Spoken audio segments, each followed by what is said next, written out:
Yeah, I put the light back on. I'm getting fried by the sun here. Anyway, a few points I want to talk about the Week 4 matchup between the Eagles and the Redskins. Just recapping that game a little bit before I go into my Week 4 review and Week 5 preview. A lot of people, they've been saying all season, even non-fans of the Eagles, have been saying how, the Eagles really should have traded the house to get Marcus Mariota here. He would have been the best choice to bring in here. And now people are saying, like, oh, the Eagles are doing bad. Don't worry, they'll at least, get a top draft pick and be able to get a franchise quarterback here, or just get one of the better quarterbacks coming out of the draft, out of college next year. I got to tell you right now, if Eagles actually got Marcus Mariota, or they go into the draft, say they get a top 5 draft pick, and they use it to get a quarterback, I can't tell you how utterly and completely wrong that choice would be. Because when you have an offensive line that is this bad, you cannot expect any sort of success. Now, granted, some guys will play better than the other. Like, you could get Joe Montana's prime. He'd still do pretty good here. But to expect him to go anywhere behind a team that has 2 guards that need to be replaced, and frankly, Jason Peters needs to be replaced as well. He gets hurt every game, and frankly, he's got half a decent season left in him. And it's no disrespect to the career Jason Peters has had. The guy has been an absolute warhorse for this team on the O-line. Absolute warhorse. And, hats off to him. The guy's probably going to end up being in the Hall of Fame, but he doesn't got much of anything left. You got to look for his replacement going into next season. On top of that, got rid of Evan Mathis, let Harriman's bounce to Indianapolis, replaced them with Tobin, with Gardner, with trash, guys taken off the scrap heap. You can't expect to see a Marcus Mariota or a top pick out of the draft next year to have success here. You got to go O-line. This O-line has to be fixed. You have 3 positions on O-line that need to be replaced. And Jason Kelce, frankly, is looking like shit this year. And so is Lane Johnson. But that's at least 2 young pieces that you could build around. Hopefully, they turn around and start showing more promise. Because so far this year, Kelce and Johnson have not looked that good at all. But that aside, you definitely need to replace both your guards and Jason Peters. Like, there's no question about it. It has to be done. And you can't rely on taking guys off the garbage heap, because that's what you got. You got garbage heap guys, you got garbage heap play. And that's what you're getting this year.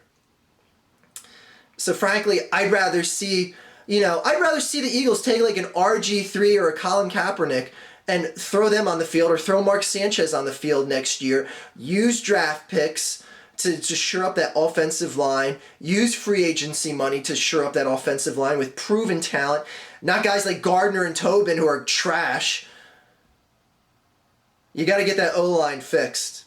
Another thing coming out of this game with the Redskins is people busting Caleb Sturgis' balls.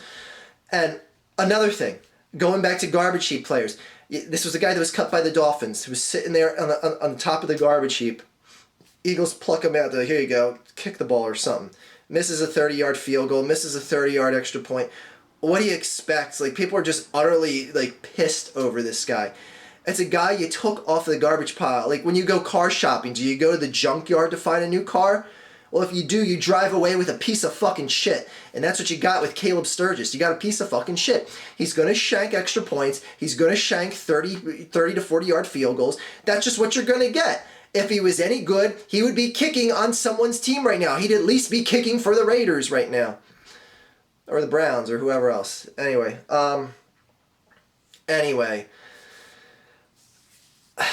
That game set the trend for the year, the trend of disappointment, and the trend that this offensive line is not going to get better. It's not going to get better. And frankly, you got to come to the realization that Jason Peters is just going to be completely gone. I mean, he's just a game or 2 away from not even being able to play the rest of the season. So it's like, who do you get to replace him full time? It's such a mess, and you're at the bottom of the depth chart right now because Gardner just went out for the season. That's another position of guard you have to replace. It's just such a mess. It's such a mess. And you got Harriman's and Mathis. They're still upright. Could have used them this year. At least they were proven starters in this league. I don't care if they're past their prime or not, or that Evan Mathis is threatening to not come into training camp, so you fire him before training camp. It's on you, Chip. This is all on you. And that's the MO of the season. It is all on Chip. Because we could have at least had serviceable guys on that O-line. But because of Chip not wanting to spend a little extra money to keep someone like Harriman's here, to keep someone like Macklin here, let those guys walk into free agency and go elsewhere. Now, I know Macklin was, asking a bit too much. Was Maxwell asking a bit too much? It sure looks like it was now. I'd rather see that money that went to Maxwell go into Macklin's pocket.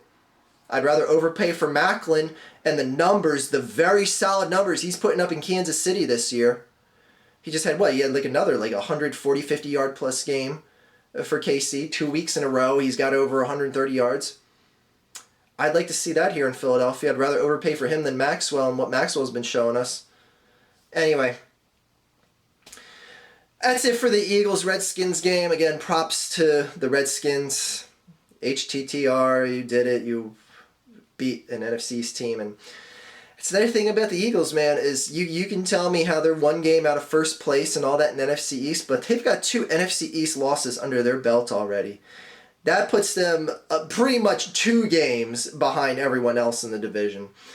Anyways, going on to the Week 4 review and talking about shitty kickers. My gosh, Baltimore at Pittsburgh. Pittsburgh, I gotta say, Michael Vick looked decent. I thought Michael Vick was going to just utterly shit the bed.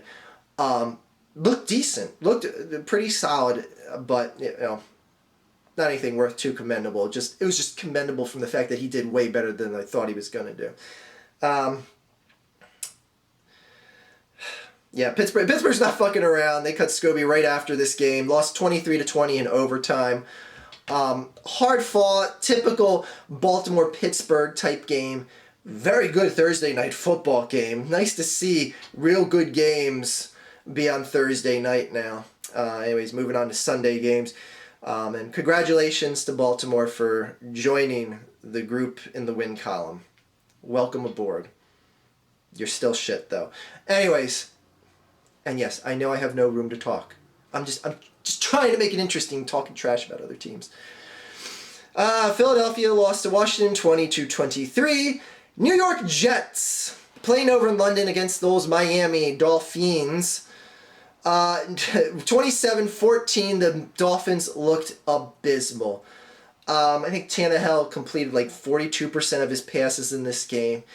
And to all the people saying, you can't give up on a season a quarter of the way in, 4 games into the season. Dolphins won one game barely against the Redskins.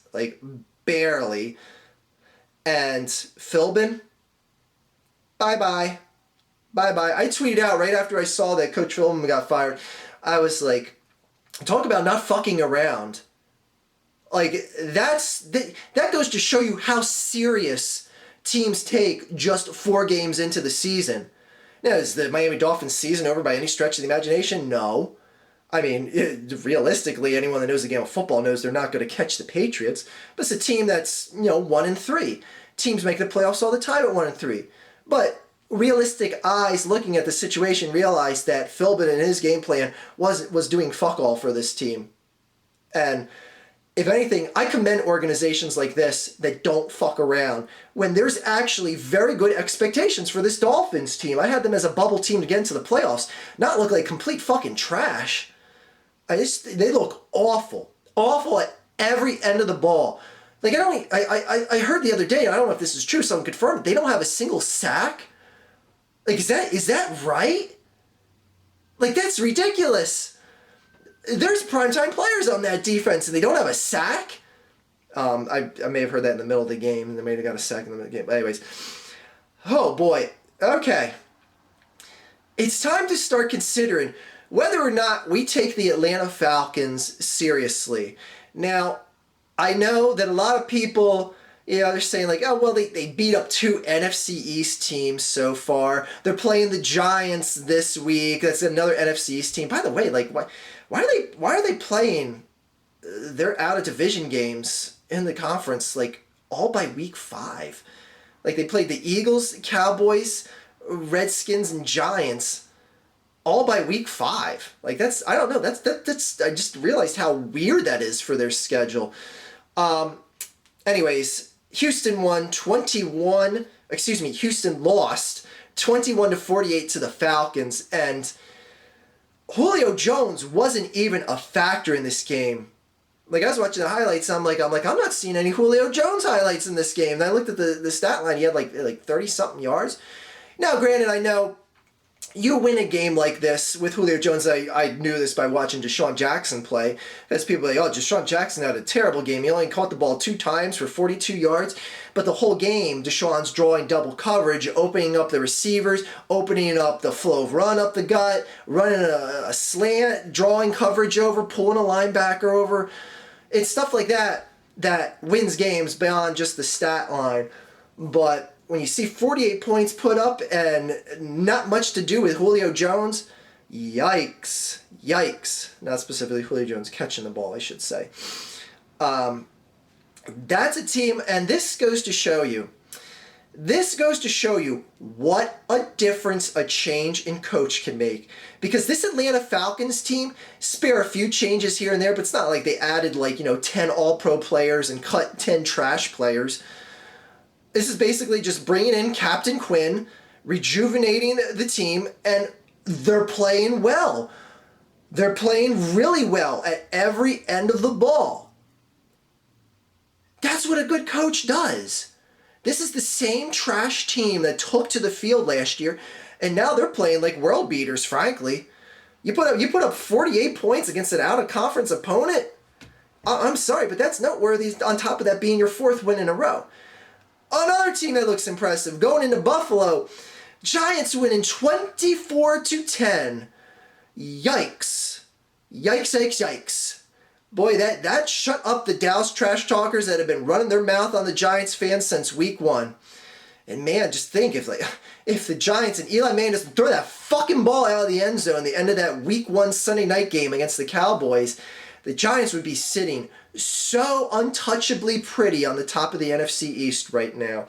Now, granted, I think they're going to run away with the division at this point because Dallas is just going to catch a lot of L's coming up in the near future, especially starting with this week against the Patriots. But I'll get into my predictions in a second here. But all of a sudden, the NFC East, again, like I said in my preseason video, I had the Giants as a sleeper team to get into the playoffs because no one really sees them as that. And when no one has any expectations for the Giants, they become the little G-men that could. And that little train goes chugga chugga chugga and goes right over the mountain, hits the Patriots and knocks them off the top of the fucking mountain. Oh my God, Patriots fans just have to be absolutely sweating the notion of the Giants making it into the playoffs and getting to the Super Bowl. Oh my gosh. Let's not get ahead of ourselves though. And in the battle of who is the shittiest fucking team in the NFL, the Oakland Raiders went into Chicago and lost to the Jay Cutler-led Bears with a very impressive 22-20 victory. Oh boy, that's just terrible. Not much to say about this game though. Jay Cutler had his quintessential I have to turn the ball over in some way, shape, and form. There we go. There's the interception. He almost went through the whole game without an interception, but Jay Cutlered it at the end of the game. Kansas City. Like I said, Kansas City, enjoy Andy Reid. And another team that, again, like I said in my prediction video, Cincinnati can really take claim and just run away with their division with Roethlisberger being out, with Baltimore playing like shit, and with Cleveland Browns being the Cleveland Browns. They can run away, stomp the shit out of their division, win games like this against Kansas City, which they did rather impressively, 36-21. Against a very good defense, put up 36 points. That's very noticeable. And it's like, the teams like the Cincinnati and Atlanta, are they in the league with the Patriots and the Packers? Like, are they at that level? So far they look like it, but again, like teams like the Falcons, I really want to start seeing, like I want to see them play teams like the Panthers, see how they handle them, and then I'll be really impressed. And with Cincinnati, I want to see how they do against the better teams in the league, which frankly I considered Kansas City to be one of the better teams, but they're just not playing like it this year. And again, look at Macklin's numbers, Eagles fans. Look at Macklin's numbers in this game. Would you rather overpaid for his contract or Maxwell's? Jacksonville goes into Indianapolis and loses. Now, Andrew Luck didn't play this game, so frankly, a win in any way, shape, or form is all you can hope for here. Now, Andrew Luck probably could have played, but you know what? You're playing the Jags. You got to take a chance in the fact that you can beat the team without him. And they did just that. And old man Hasselbeck, at 65 years old, won himself an NFL football game in overtime. Yippee. Carolina, again, impressive win, woeful opponent. Are they the real deal type team? Are they the team that wants to be like, hey, get us some attention too? Cam Newton's looking pretty good this year. This team's firing all cylinders. They got a major weapon gone at wide receiver. They look like they haven't lost a step. The Carolina is way over excelling what I had expectation-wise for them at this point. 37-23, they beat the Bucs. Oh my gosh. Cleveland losing in San Diego, 27-30. The game that started the hashtag OIC, standing for only in Cleveland. Like, only in Cleveland. I watched the highlights of this game, and I watched how this game ended, and I was like, speechless. Just for a franchise that has just been kicked in the dirt so much, I feel your pain, Cleveland. And to lose the game on a re-kick, I'm just like, I don't know. I just like, in a way, kind of made me feel better because I'm like, wow, at least the Eagles aren't the Cleveland Browns. Holy shit. Talk about losing pathetically. Oh.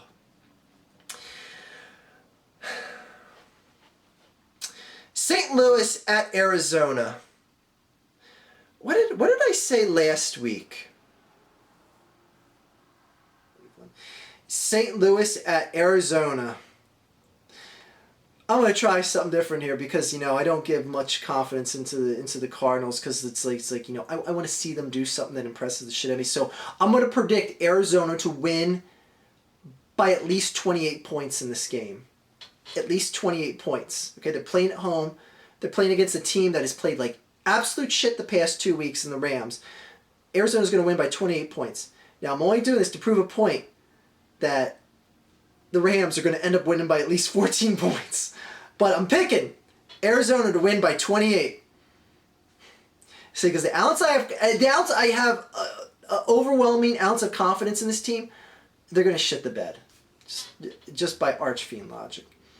I'm sorry, Arizona, if they shit the bed, and my logic proved to be true. Sorry, Arizona. My bad. Old Nicky 6. 3 touchdowns. Think they're missing Bradford in St. Louis right now? We lost a second-round draft pick on top of Nick Foles. Beat an undefeated team. He has 2 wins against the NFC West already. Is that right? Is that right? It's all right. We got Sam Bradford.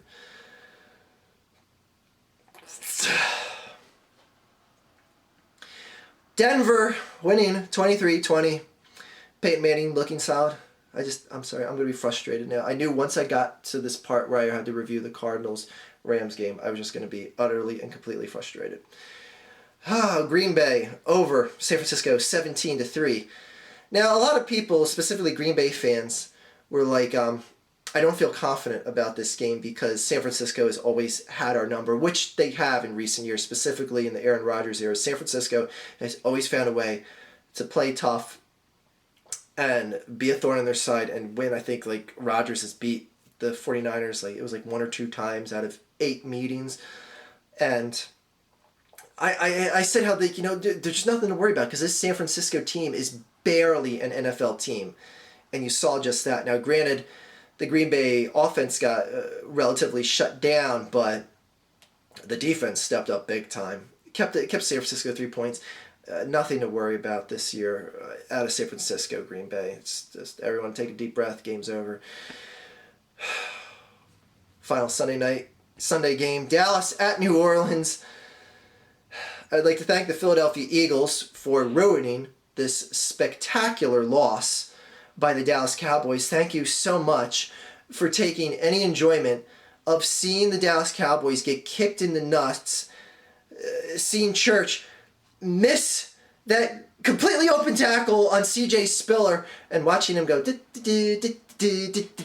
the end zone, touchdown, fuck you, Dallas. Thank you for ruining the joy that Thank you, Philadelphia, for ruining the joy of seeing such a spectacular Dallas Cowboys loss. I'm sorry, Dallas fans, could you speak up? Because I really can't fucking hear you anymore. Oh yeah, you're better than my team, but you know what? Reality crashed down on your faces. You ain't going anywhere either. And good luck catching enough wins to even have it matter when Romo and Dez come back. I can't believe I'm rooting for the Giants.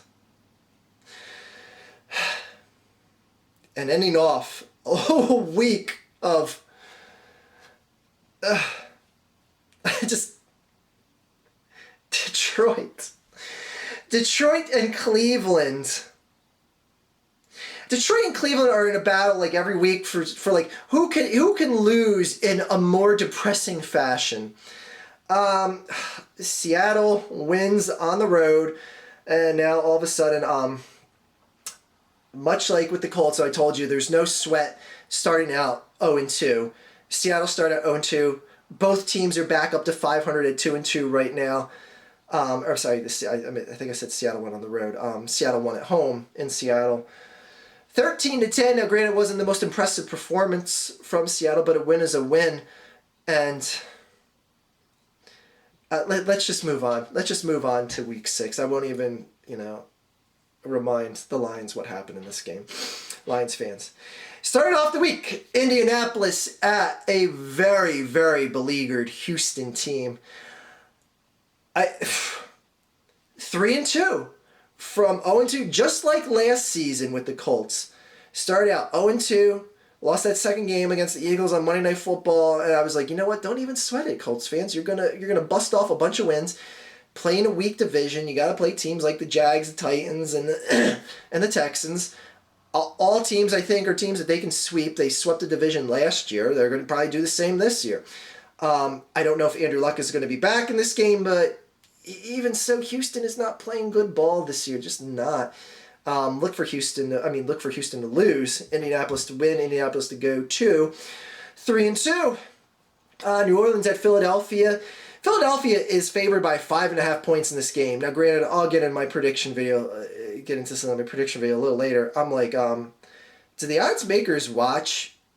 I know New Orleans had that really shit game against the Buccaneers that there's no excuse for them losing.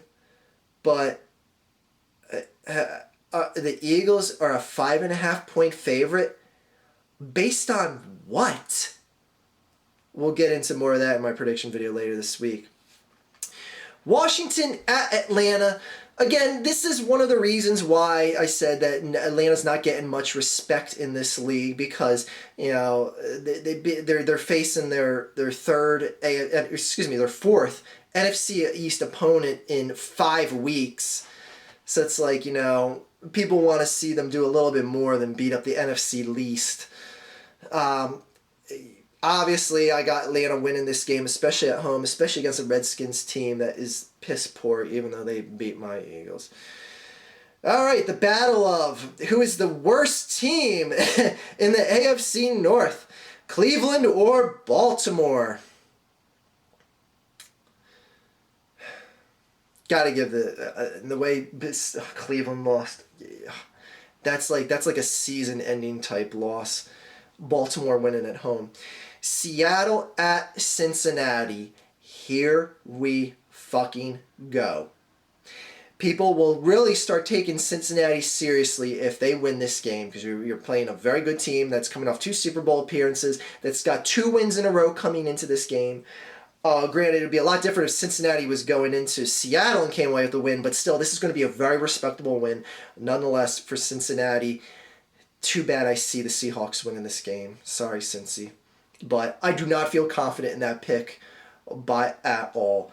I really think that this is going to be Seattle saying, we really got to stop dicking around. We almost let the Lions steal a game from us, and they're going to put up some points in this game. I feel this is going to be the game where everyone's going to be like, Seattle's back. Seattle is back. Attention, league. St. Louis at Green Bay. Green Bay is going to rebound from a very soft 17 points on offense last week. And put up at least 30 plus on St. Louis. Look for Green Bay to win big. Oh my God. Oh my. Sorry, I got a little dry heaving there. Chicago at Kansas City. The battle of the 1-win scrubs. Kansas City's going to win at home. They're going to beat the shit out of Chicago. As bad as Kansas City is doing as a 1-win team this year, Chicago is that much worse. Chicago is going to get their dicks kicked in this game. Jacksonville at Tampa. Flip a coin for the who gives a shit game of the week. I flipped it earlier before I turned the camera on. I got Jacksonville winning. Buffalo at Tennessee. Interested to see what old Marcus Mariota does against a very solid defense. Granted, Eli Manning made this very solid defense look like complete piss last week, so who knows what Buffalo defense is going to show up. Regardless, I have Buffalo winning on the road in this one. Arizona at Detroit. So Arizona fans, what do you want me to do? Sound confident in this game? You want me to say Detroit's going to win? All right, let's see if this trend keeps up. I think Detroit is going to win this game by a final score of 49-3. Happy Cardinals fans?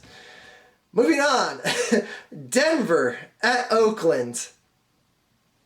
I'm just going to go on a crazy upset special pick and pick the Raiders. Why the fuck not? I mean, Denver's going to kick their asses, but I'm going to pick the Raiders. Why not? Yeah. Fuck it. New England at Dallas. Now, I tweeted after the Dallas game ended, I'd never, ever, ever like matchups like this. Because Dallas isn't expected to win this game. Dallas shouldn't win this game. Dallas is so outmatched on paper. This is a proven perennial champion. There should be no way, shape, and form. And that is why the Cowboys actually have a chance to win this game. Because it doesn't matter what game plan they use, and that's the thing. I expect Dallas to do some crazy off-the-wall shit here because there is no expectations for them. None whatsoever. Do crazy shit. Do anything that has a chance of working and catching the team off guard. Because that's the only shot you have in winning this game. And I hate it when matchups get like this. Because again, no one is expecting Dallas to win this game. Including me. I see the Patriots winning this one. But I expect this to be a Dallas game plan, the likes of which you haven't seen all season. Because again, a standard X and O type game plan is not going to beat this team straight up. You can't expect to go with Dallas's second string players and beat a team of champions straight up. It ain't going to work. You got to do crazy off the wall shit and surprise them. So, if anything, this is going to be an interesting game to watch. Mainly because Dallas is going to get their fucking shit kicked in. San Francisco at the New York Giants. This is the game that's going to say to the Giants franchise, do we want to win the NFC East? Because odds are Dallas is going to be losing before you play this game on national television in front of everyone against a team that just put up a fucking 3 spot against a Packers defense, which really isn't that good. It's good, but it ain't that good. It ain't 3-point good. Giants, do you want to win the NFC East? Do you want to make sure the Dallas Cowboys don't get into the playoffs? I can't believe I am actually interested in watching the New York Giants. I gotta vomit. Giants win at home. They better win at home. If not, they don't deserve to win the NFC East. This game, it's bad enough they fucking shit the bed week 1 against Dallas and handed them a win. Fucking assholes. Giants win. Pittsburgh at San Diego, ending out our week 5 predictions. San Diego. Without Big Ben in the lineup. Again, I have no faith in Vic at quarterback, none whatsoever. And another, I think they replaced Scobie with remember the Super Jock thing? It was a little toy, it had like a little football, and you hit its head and it kicked the football. I think that's who the Steelers signed as their kicker, a Super Jock. Like, it gets the ball hiked, and the placer, instead of holding the ball, it just hits Super Jock on the head. Look up Super Jock. Search bar up there. Anyway, flashback of how old I am. There we go. Another fun week of football ahead for us, and Lord knows what upsets are coming our way. Anyways, enjoy your football. Sunday's almost here. Well, Thursday's almost here, so that's the official start of the week. And on behalf of the New York Giants fans, because I can't speak for the Eagles fans because we have no room to fucking talk. On behalf of the New York Giants fans, fuck the Dallas Cowboys. Have a good day, everyone.